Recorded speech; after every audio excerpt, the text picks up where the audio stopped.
Sup Shredders, my name is Logan aka Spiderhands and welcome to an SP Reacts where today we have ourselves a track from an act named Relentless Pursuit titled The Merciful. And if we switch over to here, we have ourselves a track on YouTube. Now, apparently this is a ballad. It's the first ballad that they've done in quite a while. I listened to their stuff and I've reviewed it in the past and usually it's kind of heavy rock or metal kind of stuff. So it'll be good to hear something a little bit different, and we're going to listen through this track from start till finish and we're going to hear what we think.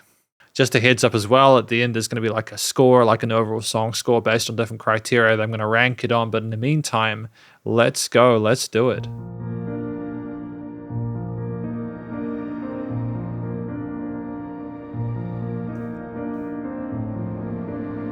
I like the strings and how they they mingle with the keys.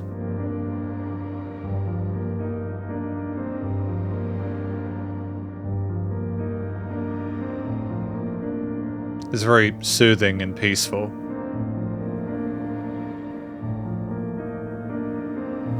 We all want a hero to step in and save the day. There are doubts that flood my mind. Why does this cancer shed the innocence within? Start over again.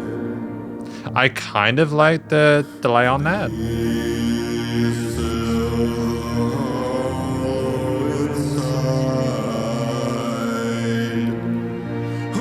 are just destined to fail, submitting ourselves to our flaws.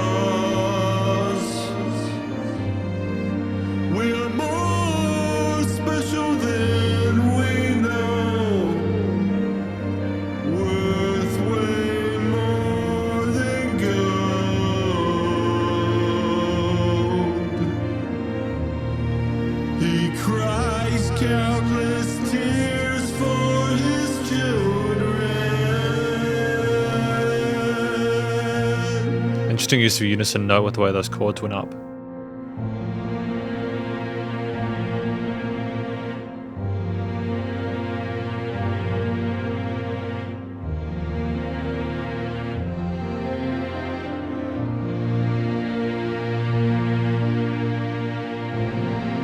I mean, the way the strings kind of interlace each other in the stereo field as well as in the frequency spectrum is beautiful.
Great harmony there.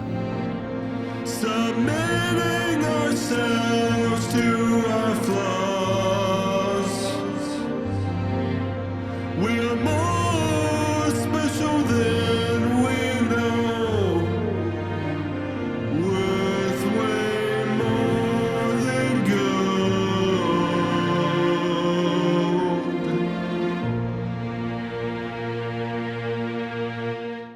So that was The Merciful from Relentless Pursuit. It is very different to what I've heard from them in the recent past, but we're going to talk about this track more in the conclusion. And welcome to the conclusion of my review of this track from an act named Relentless Pursuit titled The Merciful. Now, I have given this song an overall score of 6.8 out of 10. This is a good score. I feel there's things that could potentially have been done a little bit differently, but I'll talk about those a bit later on. For now, I just want to sort of talk about what I think the track is about. And so, very briefly, I think it's of a sort of a religious connotation.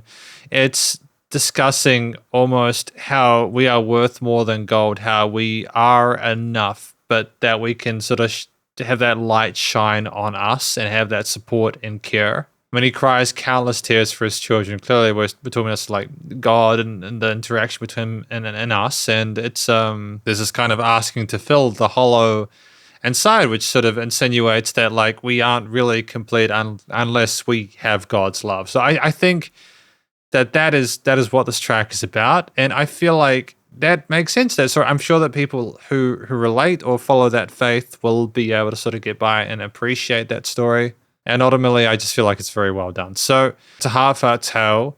In terms of things I liked about the track, I appreciate that we tried to do something a bit different vocally. I think most of it came along really well. There are some parts where we sounded like, just in terms of our range, we weren't necessarily 100% confident with where we were, but we did navigate quite well throughout the track, and we harmonized neatly with what was going on with the different string and key sections. And I feel like even though I didn't necessarily agree with, for example, with the delay on some of those earlier sections, it might have been good to simply have had the vocals by themselves and then start to add more as we went on to further develop the piece. I still feel like there's a lot of good ideas here that were handled pretty well. There are also some sort of really gorgeous harmonies a bit later on to the piece, which sounded like really pretty. So there's a lot of promise within this, and I had a nice time hearing it. So I think that in addition to the vocals, I like what was going on with the strings and the keys there, texturally, harmonically,